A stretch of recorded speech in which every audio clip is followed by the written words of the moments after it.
شروع خاتم النبیین صلی اللہ علیہ وآلہ وسلم کے خالق اور مالک کے بابرکت نام یا اللہ کے ساتھ۔ السلام علیکم ناظرین، مجھے میاں عمران ارشد کہتے ہیں اور آزادی کے رنگوں کے ساتھ آپ اپنا پسندیدہ چینل یعنی لاہور رنگ اسکرین دیکھ رہے ہیں۔ لاہور رنگ کی ایک خوبی الحمدللہ یہ بھی ہے کہ ہم کوئی تہوار ہو اور کسی قسم کی بھی خوشی کا موقع ہو، ہم مکمل طور پر کوشش کرتے ہیں کہ اپنے ہیروز کو آپ کے سامنے لے کر آئیں۔ تو آج کی اس خصوصی پروگرام سے کوشش کی جائے گی کہ ایک ایسے خاندان، ایک ایسے قبیلے، ایک ایسے محسن خاندان کو آپ کے ساتھ متعارف کروایا جائے جن کا قیام پاکستان میں بہت بڑا کردار ہے۔ اور جب بڑے کردار کی بات کرتے ہیں تو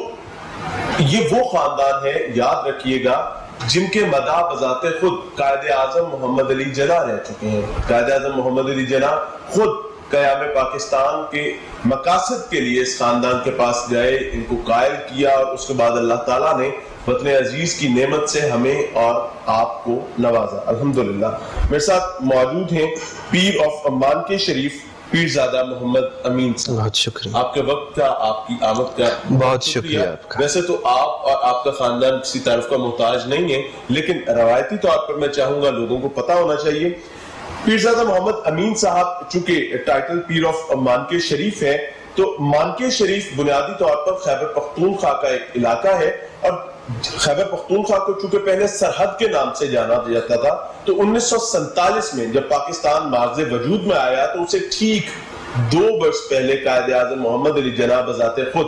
پیر آف مانکے شریف کے پاس گئے، ان سے بات کی، ان کو قائل کیا، اور اس کے بعد جب ریفرینڈم ہوا تو وطن عزیز اسلامی جمہوریہ پاکستان کے حق میں صرف مانکے شریف سے ہی نہیں بلکہ پورے سرحد کا ریفرینڈم جو ہے وہ ان کے دادا کی وجہ سے اللہ تعالیٰ نے پاکستان کے حق میں موڑ دیا، اور یہ بہت بڑا احسان ہے ان کا بھی وطن عزیز پر اور ہم لوگوں پر۔ ہم اس پر بہت مشکور ہیں۔ بات کا آغاز کرنے سے پہلے میں چاہوں گا کہ تحریک پاکستان میں مشائخ کے کردار پر روشنی ڈالیں۔ جی بسم اللہ الرحمن الرحیم، الصلاۃ والسلام علیک یا سیدی یا رسول اللہ، الصلاۃ والسلام علیک یا سیدی یا حبیب اللہ۔ سب سے پہلے تو میاں صاحب آپ کا شکریہ کہ آپ نے ہمیں یہاں پر شرکت کا موقع فراہم کیا۔ یقیناً تحریک آزادی پاکستان میں مشائخ اور علماء کا ایک بڑا کلیدی کردار ہے، اور اگر ہم مشائخ کا نام لیتے ہیں تو اس میں سر فہرست آستانہ عالیہ قادریہ مانکی شریف کا نام آتا ہے۔ یہ بات شروع ہوتی ہے کہ جب قائد اعظم کا پہلا دورہ ہوتا ہے صوبہ سرحد میں، اور وہ لیٹ 1930s اور 40s کے سٹارٹ میں وہ ہوا جاتا ہے، اور پھر جب چونکہ اس مقام کی جو آب و ہوا تھی تو وہ بظاہر پاکستان کی حصول کے خلاف تھی، اور وہ چونکہ وہاں پر کانگریس کی حکومت تھی اور وہاں پر ایک سیاسی طاقت تھی جن کو خان صاحب اور باچا خان کے نام سے جانا جاتا ہے، اور وہاں پر ان کے پیروکار تھے، تو ان کا جو پہلا دورہ تھا وہ ان کی مخالفت کی وجہ سے مکمل نہ ہو سکا۔ پھر قائد اعظم نے اپنا دورہ منسوخ کیا اور وہ واپس تشریف لائے۔ پھر یہ تقریباً 3-4 سال 5 سال قائد اعظم صاحب اسی سوچ میں تھے، چونکہ سرحد کی ایک بہت بڑی امپورٹنس تھی اور اس کو پاکستان میں شامل کرانا جو ہے تو وہ بڑا ضروری تھا، کیونکہ اگر سرحد نہ ہوتا تو پاکستان کبھی نہ بنتا۔ تو ان کو مولانا عبدالحامد بدایونی صاحب نے کہا کہ اگر آپ کو صوبہ سرحد پاکستان میں شامل کرانا ہے تو آپ جائیں اور مانکی شریف میں پیر صاحب آف مانکی شریف سے ملیں۔ تو قائد اعظم کو یہ مشورہ بڑا اچھا لگا، انہوں نے خط بھیجا اور حضرت پیر سید محمد امین الحسنات رحمۃ اللہ علیہ پیر صاحب آف مانکی شریف سے انہوں نے ملاقات کا اظہار کیا، جس کو انہوں نے قبول کیا۔ پھر جب کانگریس کو پتہ چلی کہ قائد اعظم دوبارہ سرحد آنے والے ہیں تو انہوں نے اعلان کیا کہ جس شخص کو بھی سرحد میں مسلم لیگ کا جھنڈا لگاتے ہوئے اور کسی بھی مسلم لیگی رہنما کو اپنے گھر میں آنے دیا تو ان گھروں کو بھی جلا جلایا جائے اور ان لوگوں کو بھی جلایا جائے جو مسلم لیگ کی طرف اور پاکستان کی بات کریں گے. ایسے میں 22 سال کا ایک نوجوان پھر جب وہ مانکی شریف کو حضرت پیر صاحب کو پتہ چلا کہ یہ انہوں نے اس طرح کانگریس نے اعلان کیا ہے تو حضرت پیر صاحب نے اعلان کیا اپنے مریدین کو آپ جائیں اور قائد اعظم کی آمد کی تیاریاں کریں. پورے صوبے کو انہوں نے دلہن کی طرح سجا دیا اور وہ اٹک کا جو مقام ہے وہ پنجاب اور خیبر پختونخوا صوبہ سرحد کا وہ بارڈر ہے, داخلی دروازہ ہے. تو وہ وہاں پر جب چلے گئے تو وہاں پر ان کے مریدین کو انہوں نے بھجوایا اور پھر انہوں نے اتنا جذبہ دیا اپنے مریدین کو قائد اعظم کے حوالے سے کہ جب وہ قائد اعظم کی گاڑی پہنچی تو انہوں نے ان کی گاڑی کو اٹھا کے سرحد میں داخل کرایا اور وہ پورے راستے جو ہیں ان کے استقبال میں وہ بر گئے تھے. جب وہ مانکی شریف تشریف لائے تو 500 علماء مشائخ اس وقت جو بڑے بڑے آستانے تھے جن میں چورا شریف, علی پور شریف اور کاربوغا شریف اور سیال شریف, موڑا شریف اور یہ زکوڑی شریف, یہ ان آستانوں کے بالخصوص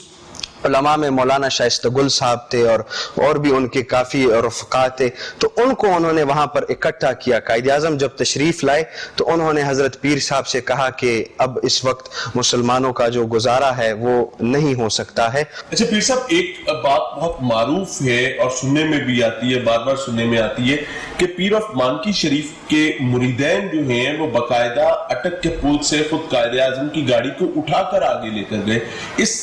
واقعے کے حوالے سے سمجھنا چاہوں گا, اور یہ محبت کیا آتی ہے, کہاں سے آتی ہے؟ اصل میں جی ایک تو یہ پختون جو ہیں تو وہ مہمان نوازی میں تھوڑا حد سے زیادہ وہ چلے جاتے ہیں. تو ایک تو وہ فیکٹر تھا کیونکہ وہ ان کو اپنا مہمان تصور کرتے تھے اور پھر ایک حکومت نے اعلان کیا کہ ہم ان کو نہیں آنے دیتے, تو یہ وہ پختون قوم کے لیے بڑی بے عزتی کی بات تھی کہ ان کے مہمان کے ساتھ کوئی اس طرح کا برتاؤ کرے. دوسرا یہ کہ یہ پیر صاحب عثمان کی شریف نے ان کو قائد اعظم مطلب ایک پیر صاحب کا حکم تھا تو وہ پھر مرید اپنے حکم پیر صاحب کے حکم کو تو نہیں ٹال سکتے تھے. وہ تو جب انہوں نے صرف حکم کیا تو وہ چاہتے تھے کہ وہ ان کے حد سے زیادہ جتنی وہ قائد اعظم کی استقبال کر سکتے ہیں تو انہوں نے وہ کیا اور وہ پورے صوبے کے انہوں نے وہ دلہن کی طرح سجا دیا تاکہ وہ پتہ چلے کہ کسی شخصیت کی آمد ہے. اور پھر اس میں یہ بھی کہا جاتا تھا کہ جہاں جہاں سے قائد اعظم گزرتے تھے مانکی شریف کے راستے پہ تو ان کے لیے وہ آتش بازی اس وقت جو بھی ہوتی تھی, روشنائیاں سی, اور وہ اس کے بھی استعمال کرتے تھے تاکہ وہ اتنی حد تک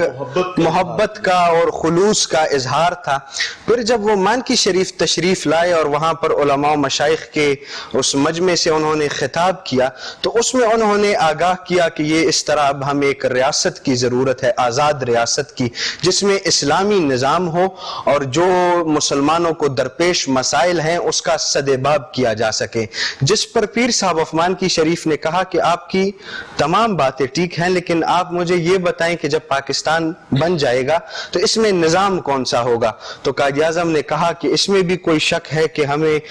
دوسرے نظام کی ضرورت ہوگی, ہمیں تو ہمارا نظام 1400 سال پہلے حضرت محمد مصطفیٰ صلی اللہ علیہ وسلم دے چکے ہیں اور یہی قرآن اور انہی کی سنت ہمارا نظام ہوگا. جس پر پیر صاحب نے کہا کہ یہ تو ٹھیک ہے آپ نے کہہ دیا لیکن آپ کے کہنے سے نہیں, یہ آپ مجھے لکھ کے معاہدہ دیں کہ جب پاکستان بن جائے گا تو اس میں اسلامی نظام کا نفاذ ہوگا. جس پر قائد اعظم نے کہا کہ 100 دفعہ میں معاہدہ کرنے کے لیے تیار ہوں اور ایک معاہدہ طے پایا. اس کی ایک شک یہ تھی کہ جب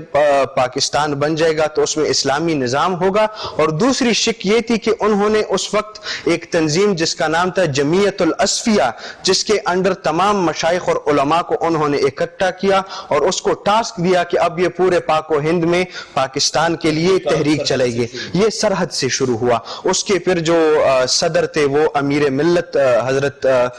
پیر جماعت علی شاہ صاحب رحمت اللہ علیہ کو اس کا صدر منتخب کیا اور حضرت پیر صاحب چونکہ وہ ان کے آستانے پر بھی آئے تھے تو انہوں نے کوئی عہدہ نہیں لیا اور بحیثیت ایک سفیر انہوں نے کہا کہ میں اس تحریک کے لیے کام کروں گا. اللہ پیر صاحب جو بات آپ بتا رہے ہیں اگر اس کو دیکھیں اور اس کو سمجھا جائے تو اس سے تو بہت واضح ہے کہ قائد اعظم بذات خود چاہتے تھے کہ پاکستان ایک اسلامی جمہوریہ ہو یہاں پر آئین اور قانون اسلام کے تابع ہے. دیکھیے جی، آج ہمیں بتایا جاتا ہے کہ قائد اعظم چاہتے تھے کہ سیکولر ملک ہو. ایک جی اگر آپ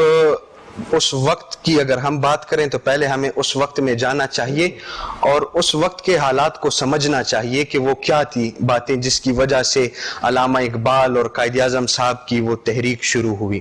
بات یہ ہے کہ اس وقت ضرورت سیکولرزم اور لبرلزم کی نہیں تھی، وہ اس وقت بھی عروج پر تھی، اور جو اس وقت جو لبرل اور سیکولر لوگ تھے تو ان کے لیے اس وقت بھی کوئی مسائل نہیں تھی. مسئلہ صرف مسلمانوں کا تھا کہ ان کے لیے ان کی نماز پر پابندی تھی، ان کے دین پر فالو کرنے پر پابندی تھی. تو اس لیے انہوں نے یہ نعرہ دیا کہ اب مسلمانوں کو ایک آزاد ریاست، آزاد کا مراد یہ نہیں کہ اس کی سوچ آزاد ہو، بلکہ آزاد کا مراد یہ ہے کہ وہ بغیر کسی کے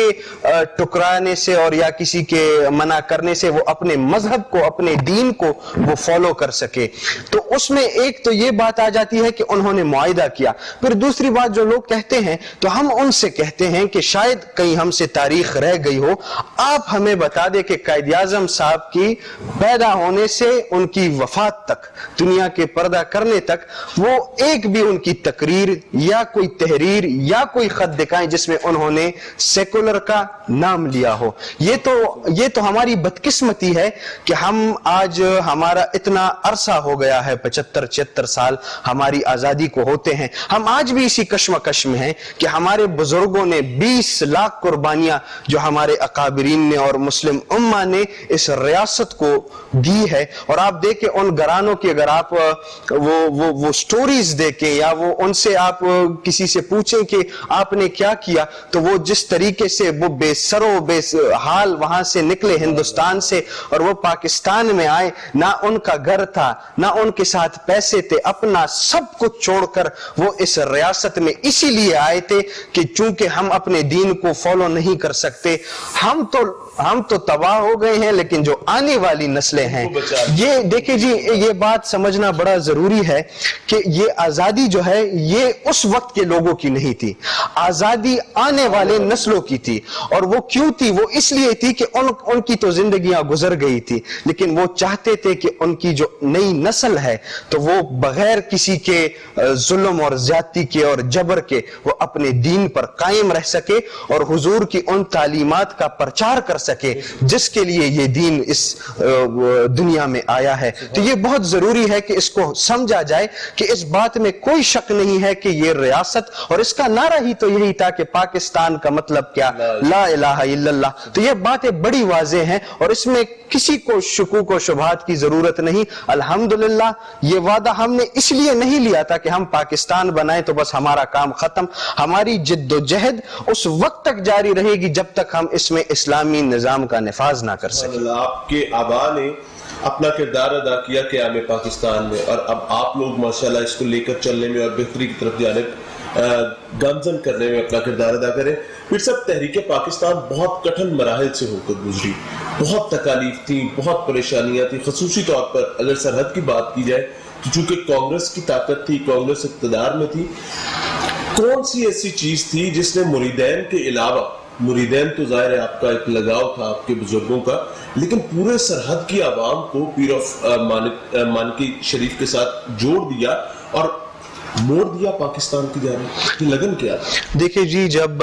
قائد اعظم کا دورہ اختتام پذیر ہوا تو وہاں سے ایک نئی باب کا آغاز ہوتا ہے، اور وہ ایسے ہوتا ہے کہ اسی کی صبح پیر صاحب نے جلسوں کے اعلانات کر دیے تھے اور مریدین کو واضح پیغام کر دیا کہ آپ ابھی جائیں اور گلیوں اور محلوں میں اور گھروں میں آپ اس چیز کی پرچار کریں کہ اب وقت آ گیا ہے کہ ظلم اور جبر کے خلاف لڑا جا سکے، کفری طاقتوں کے خلاف لڑا جا سکے اور ایک اسلامی ریاست کا قیام ہو سکے. وہاں سے چونکہ قائد اعظم لیٹ 1945 میں آئے تھے تو 1946 کے مڈ میں الیکشن تھا وہاں پر صوبہ سرحد میں. چونکہ وہاں پہلے مسلم لیگ کی انٹری تو نہیں ہوئی تھی تو وہ ساری سیٹس جو ہیں وہ کانگریس جیت گئی تھی اور انہوں نے پھر دوبارہ ڈاکٹر خان صاحب کو وزیر اعلیٰ بنایا. لیکن چونکہ